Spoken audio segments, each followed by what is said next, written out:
A 3D printed helmet, is that a thing? Yes, absolutely it is a thing. This is the founder, Whitman Kwok. We're here at Sea Otter 2025. I've got questions. How is this possible? And does the 3D printed helmet you created for me based on a photograph of my goofy mug that I took in Colorado, is that going to fit? We shall find out. So one thing at a time. Why a 3D printed helmet, sir?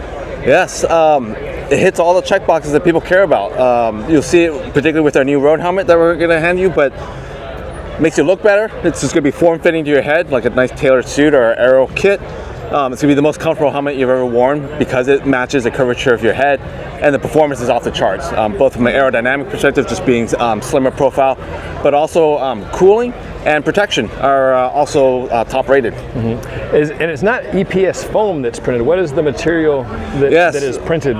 We created our own proprietary polymers. This is what we call KAV polycarbon. You can see it uses a hex structure. It has a number of advantages over foam. One, it's significantly cooler. Foam is an insulator, trapping heat in. This is an open cell structure, so it allows a lot of passive cooling, even if it's not going very fast or up hills. A second is we can manage the crumple zones are much more sophisticated. So you get a lot more energy absorption than you typically get with EPS foam, and that's how we were able to make a helmet with very thin sides, but still exceed all these safety requirements and get a 5-star rating on Virginia Tech. The 5-star rating is impressive. Another thing that's impressive is from a business standpoint, there's no inventory, right? You don't have to like speculatively guess, okay, well, I'm going to make 500 extra small in pink and see how that goes. and this is not paint, right? No. So that's right. Everything's made to order. This is really important, not just from a business, but from a sustainability model that we minimize the amount of waste in the environment. But as you said, this is not painted. The pigment goes all the way through the polymer. So if you scratch this, it'll still be color true and true. It just looks nicer, provides a much more durable product, what allows us to have a 5-year warranty on our products. Okay, let me try the helmet on if I could, please. Of course. So again, just to reiterate, set this thing up. Normal helmet like this comes in 3 sizes. That's right. Based on circumference of your head. Mm-hmm. And you can try them on sometimes. Yes. And then you adjust for fit, just like tighten it down or loosen up, and that's it, right? It's like 1 of 3 sizes, t-shirt size, put it on your head and tighten it down. Yep. This, I took a picture of my face straight on per the website's requirements. Yep. Sent that to you, and now there is a helmet here. That's right. So just to give a little bit of process, we have a bunch of like magic going on the backside. So when you take your picture, we're taking actually 108 measurements of your face and your structure. Yes. Okay. And what that does is we now have a database of all our customers and trials, and we're able to build a virtual rendering of your entire head, not just your face. But how? Because like if the picture's just from the front, it's like how do you know if it's an oval shape or a round shape? Yeah, no, absolutely. So sorry to be dense. I just don't get it. It's a machine learning algorithm, and so there's a very high correlation. As you can imagine, for example, your brow width is one measurement that we take. There's a correlation with your brow width and the width of your head, and also if you go a little bit more detail in terms of the shape of your brow, you can start inferring actually the length and the aspect ratio of your head as well. Any one measurement is prone to error, but when you have 108, we weight each of those factors accordingly, and the end result is exceptional, usually within a millimeter or two. So wow. But as they say, the proof is in the pudding. And so here's the new Rhoan helmet for you to try on. Okay. And then our latest model, Rhoan, aerodynamics, slightly updated. How's it feel, Ben? That's pretty dialed. It looks good on you. I mean, you looked great before, but this is this is next level. Yeah. Huh. So I'm impressed. Good. I'm glad. I was skeptical. I'm like, either this is going to work or it's not going to work. He's like, do you want to try this on before we start the camera? I'm like, no, let's just roll the camera. We're going to play live ammunition here.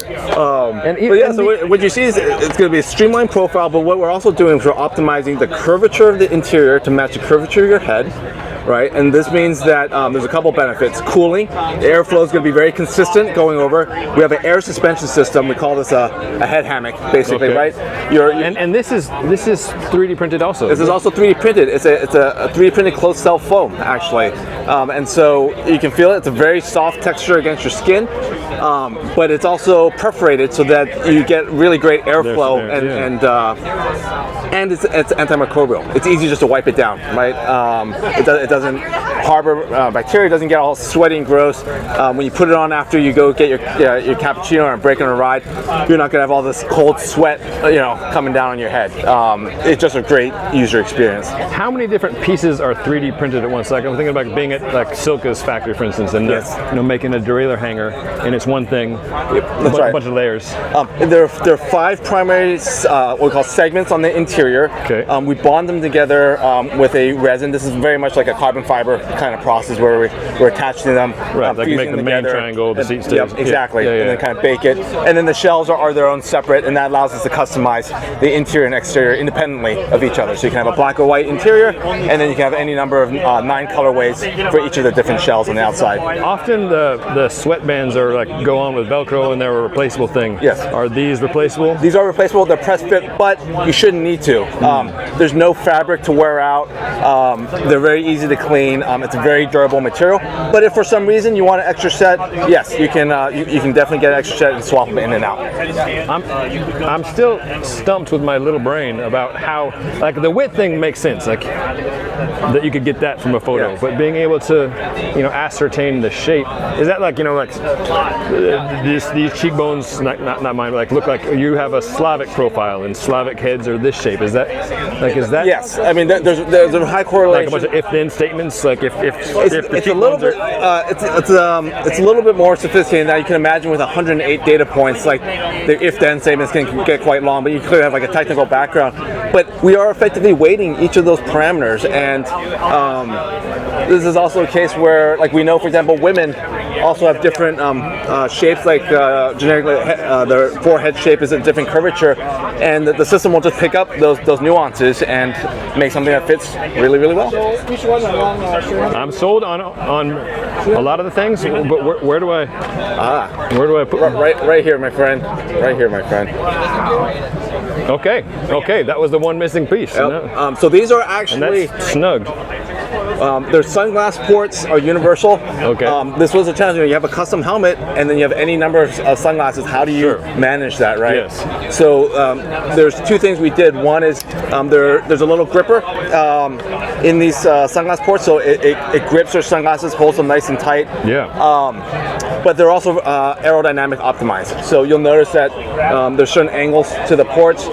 We did that so they effectively streamline the airflow over it, and then the little slit make sure there isn't any back pressure, so you get a little bit of airflow going through the helmet through them as well.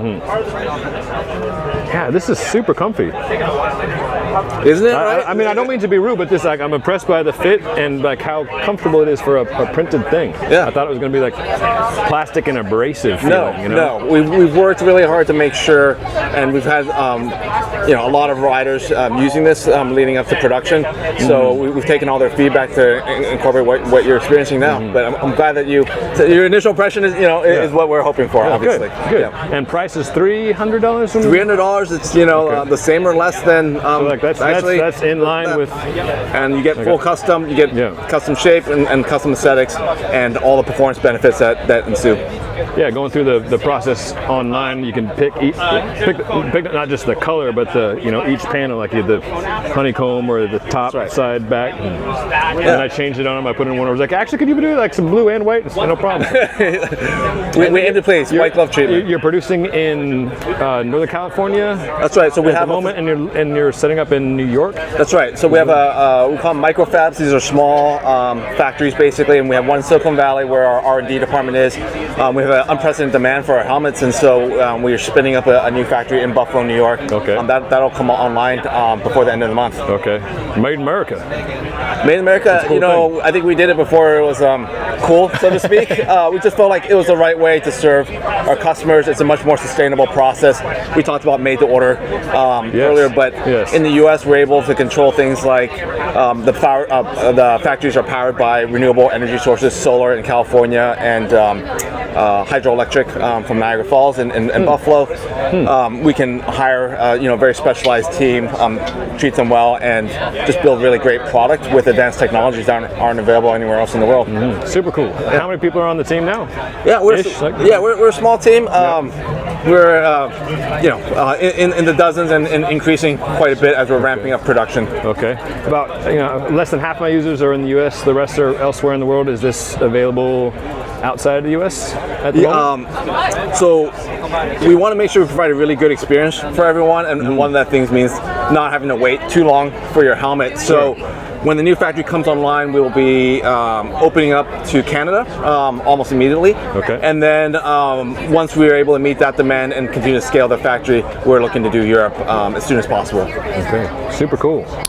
Yeah, I'm impressed. Thank you very much. Yeah. Some of us customize our helmets. I used to cover pro road racing, and we're like Toshi Very common. Corbett and other guys at Giro.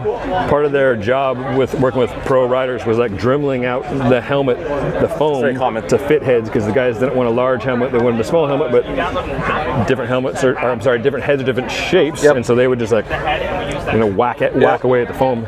And I'm between a medium and a large in Giro, and I just cut the plastic straps, which you probably shouldn't do, but that was a way for me to get like an extra, I don't know, millimeter or extra centimeter or so of fit in there. But it's stock shape that now is close to a fit. So I think the benefit of having a helmet made to order is that you don't have to do that, right? Like that you know what you're getting is going to fit you, that you don't have to spend the time to Dremel or cut out your helmet, but more importantly, that you're not compromising the performance in doing that, right? If you're removing material from the helmet naturally, that material is intended to be there for a purpose, right? Right. What you're getting with KAV is something that's completely optimized to you, right? And again, it's look, fit, and performance, and you don't have to compromise any of them when it's made to order. And the safety is built as intended with that Virginia Tech 5-star. Virginia Tech is American university that is the only third-party high-level testing facility that I know of. So a number of companies send their helmets there. And most are in like the 3 to 5-star range. And we aim to have 5 stars for all our helmets from here on out. And we actually, helmets.org also independently tested our helmet and came with really good results. We're proud of that because we don't even know what their testing methodology is. And for us, we've done over 1,500 impacts on this helmet. We're optimizing for what customers and cyclists will experience, not to the test.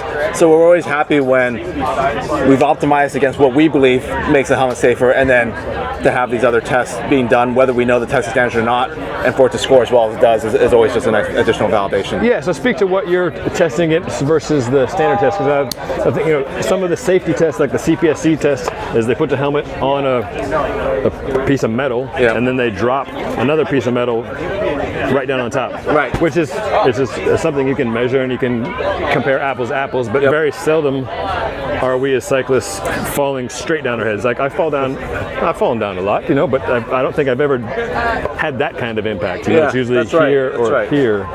So we test, we have an extensive matrix. We're testing across 4 different temperatures: hot, cold, ambient, and wet, in case you ride in the rain.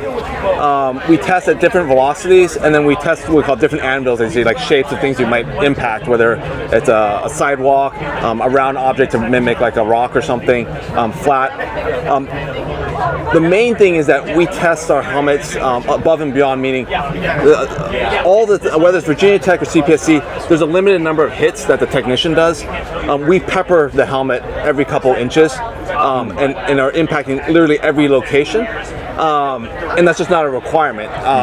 We also do it faster than necessary, and we do a much kind of broader range of like conditions, right, that the user may experience, and we are optimizing a lot for the rotational aspects, which Virginia Tech does capture in its impacts. But we just do a lot more. I think it's very easy to get good results when you know these are the 5 or 6 impacts that you need to impact, and then kind of reduce weight or make compromises and put your vents strategically to avoid those locations. Sure, like if you were testing a bike and you're like, all I care about is aerodynamics, you could make a 60-pound bike that was super fast. Yes, exactly.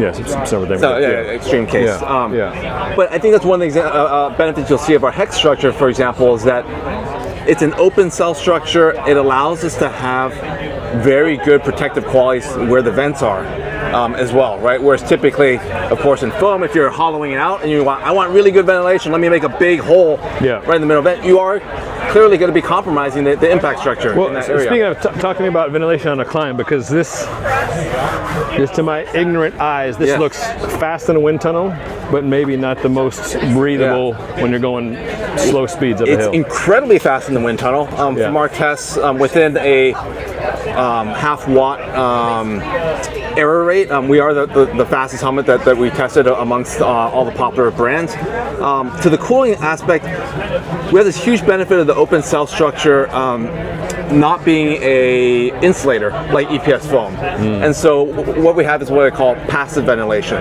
Without any vent requirement whatsoever, how well does the heat from your head evacuate from your head form?